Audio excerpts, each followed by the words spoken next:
프로톤 세라믹 퓨얼셀은 고온에서 아주 높은 그 프로톤 그 전도도를 나타내는 그 세라믹 계열의 전해질을 사용하고 있는 그 새로운 형태의 연료전지라고 할 수가 있겠습니다.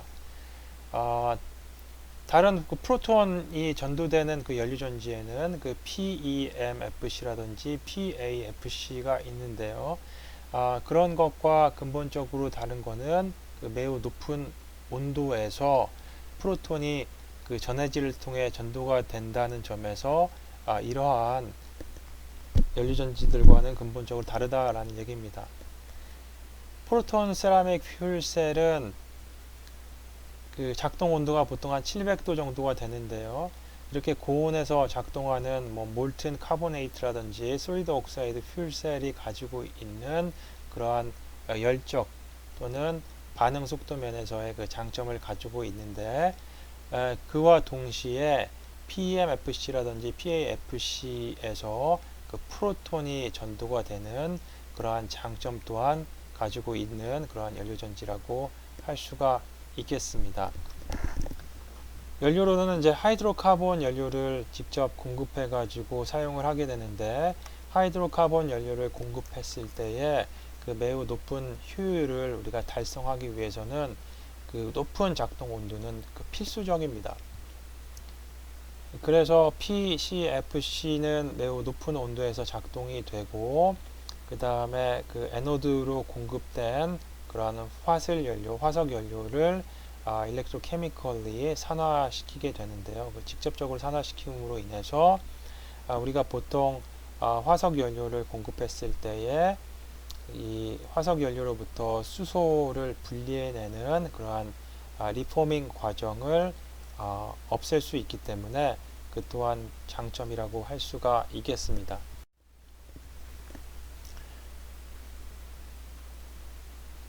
하이드로카본 연료는 그 에노드 설페이스에 이제 흡수가 되게 되는데요. 보시면은 지금 이 메테인하고 물하고 같이 공급을 해줍니다. 그러면 연료전지 안에 작동 온도가 매우 고온이기 때문에 이 안에서 그 인터널 리포밍 과정이 발생을 하게 돼요. 그래서 H 플러스가 이제 발생을 하게 됩니다. H 플러스가 생성이 되고, H 플러스는 전해질을 통해서 에노드에서 캐소드 쪽으로 이렇게 이동하게 되는 거죠. 그러면 캐소드 쪽에서의 반응은 에노드 쪽에서 넘어온 프로톤하고 또 외부 서큐릿을 통해서 넘어온 전자하고 그 다음에 캐소드 쪽으로 공급된 산소하고 반응해서 이제 물이 생성이 되게 되는 거고요.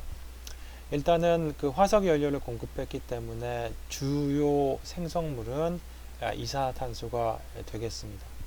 그래서 이 타입을 굉장히 열심히 연구하고 있는 회사가 바로 콜스텍이라고 하는 회사가 있다고 그러고요. 이 하이드로카본 연료를 사용했을 때는 그 매우 다양한 그러한 반응들이 이제 발생하게 되는데, 일단은 요 밑에 있는 게 이제 솔리드 옥사이드 퓨얼셀이죠. 솔리드 옥사이드 퓨얼셀이라고 할 수가 있는데, 솔리드 옥사이드 퓨얼셀은 반응이 어떠냐면, 일단은 화석 연료를 공급해주고 인터널 리포밍을 통해서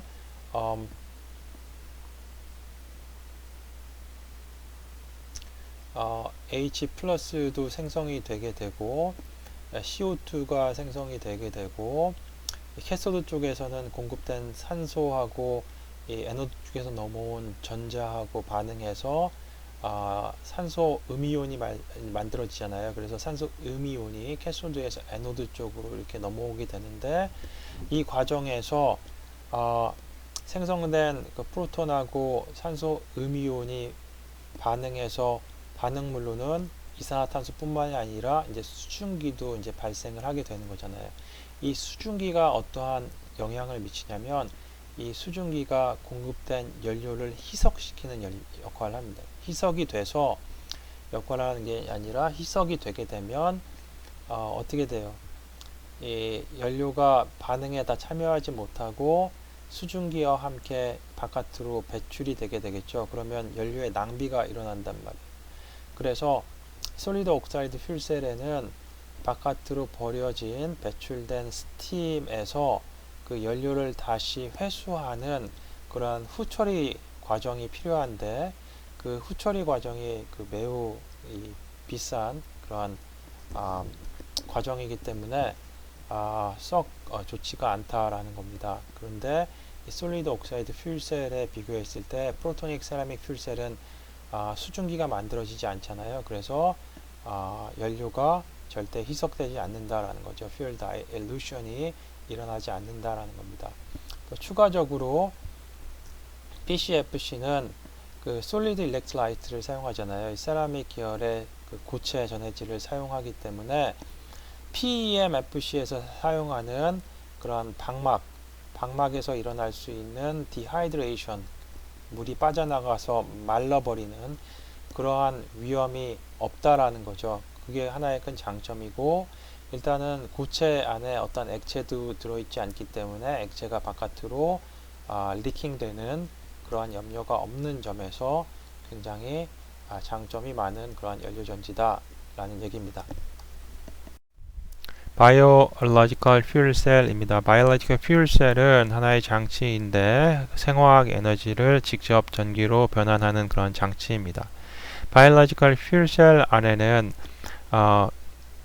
마이크로 오르가니즘이라고 하는 뭐 박테리아라든지 효소 등이 있는데요. 이 효소가 산화환원 반응을 일으킵니다. 바이오로지컬 안에 있는 어떠한 탄수화물, 즉 뭐 포도당이라든지 메탄올 같은 그러한 연료의 산화환원 반응을 통해서 필요한 전기를 발생시키게 되는 거죠. 이 그림을 보시면 바이오로지컬 퓨얼셀이 뭐 다른 퓨얼셀하고 구조적인 면에서는 크게 다르지가 않습니다.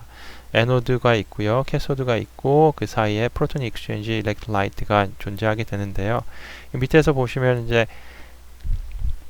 에노드 쪽에 그 수많은 그런 효소라든지 이런 박테리아들이 달라붙어서 여기서 산화환원 반응이 일어나면서 발생하는 전자가 외부 서큐it을 통해서 캐소드 쪽으로 이동하게 되는 거죠.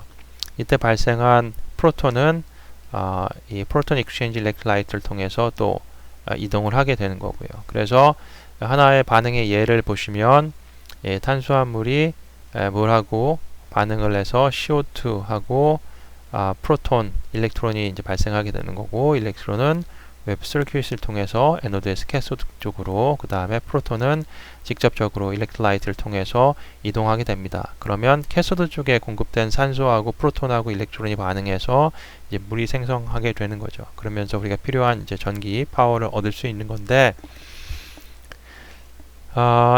전에 얘기했던 그런 일반적인 연료전지랑 다른 점이 있다 그러면 촉매 대신에 어떠한 박테리아라던가 효소를 사용한다는 겁니다. 그래서 이 마이크로로지컬 퓨얼셀에서는 촉매를 위한 그런 노블한 메탈이 필요가 없어요. 필요가 없고 또 운전되는 조건 자체가 어떠한 중성액이라던가 아니면 룸 템퍼레이처 조건에서 발생하게 됩니다. 그렇기 때문에 이게 또 하나의 큰 장점이 될 수가 있는 거죠.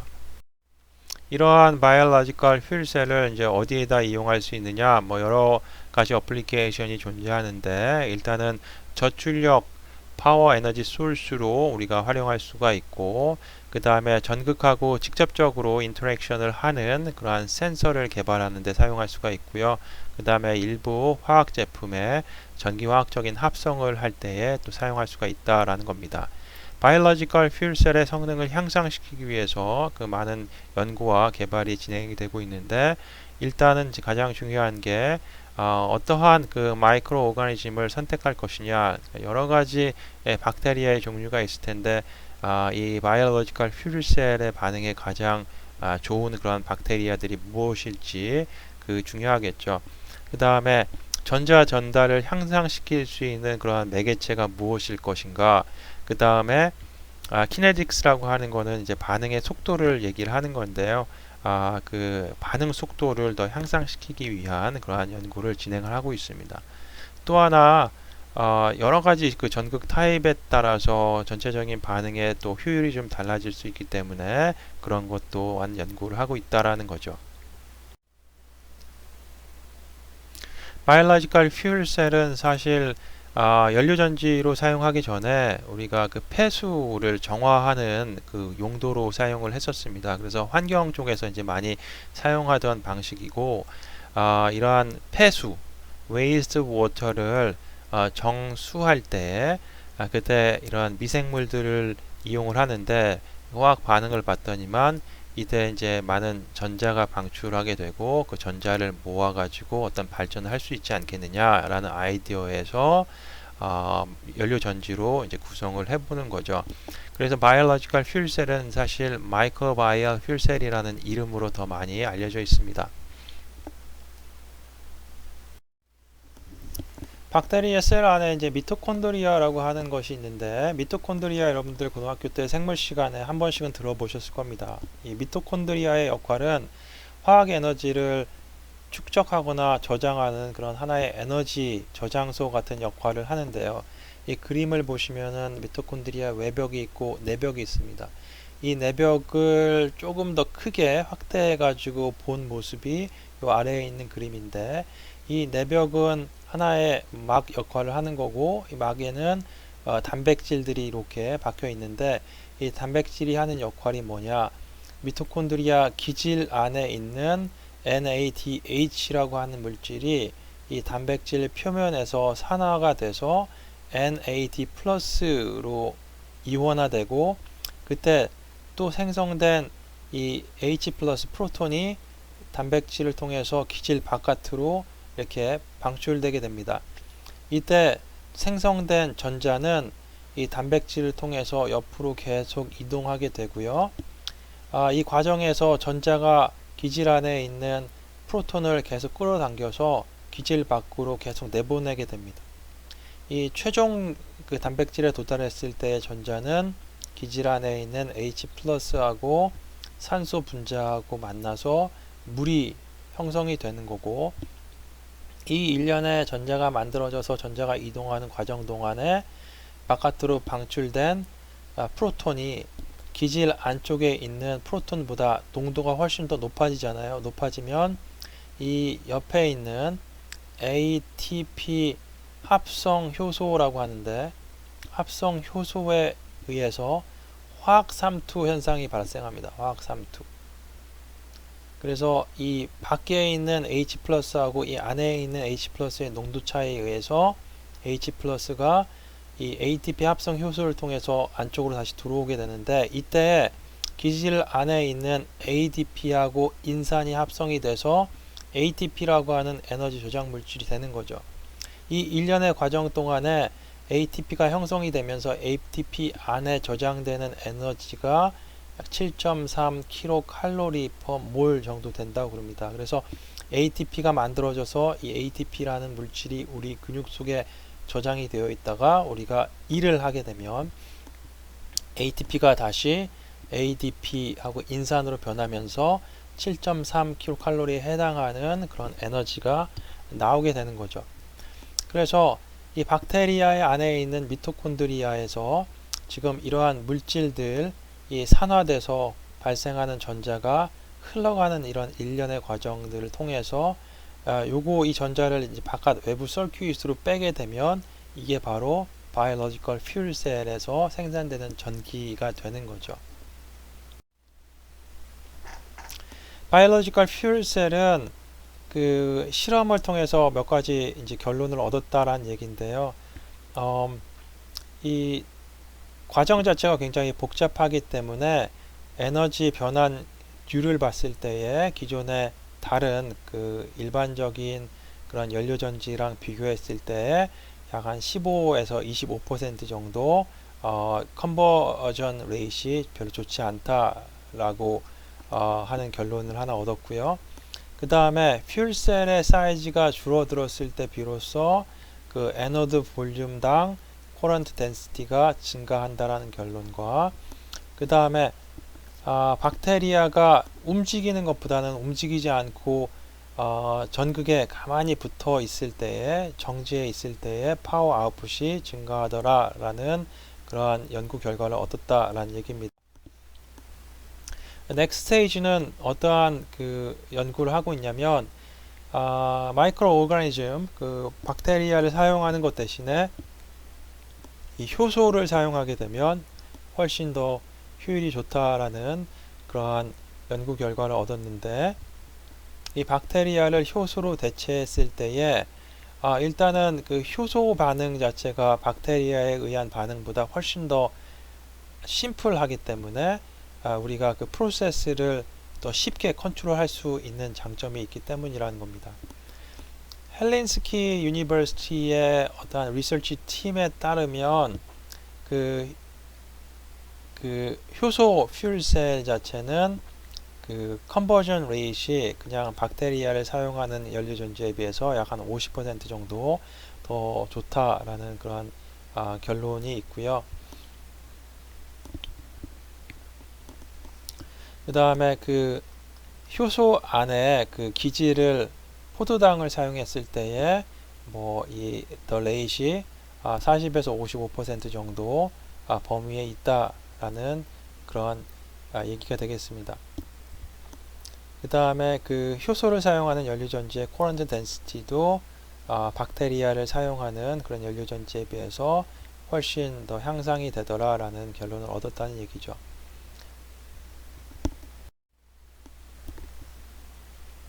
그래서 연료전지 타입에 대한 그 얘기를 마쳤고요. 그 뒤에 있는 이 문제도 한번 여러분들이 정리를 한번 해보시기 바랍니다.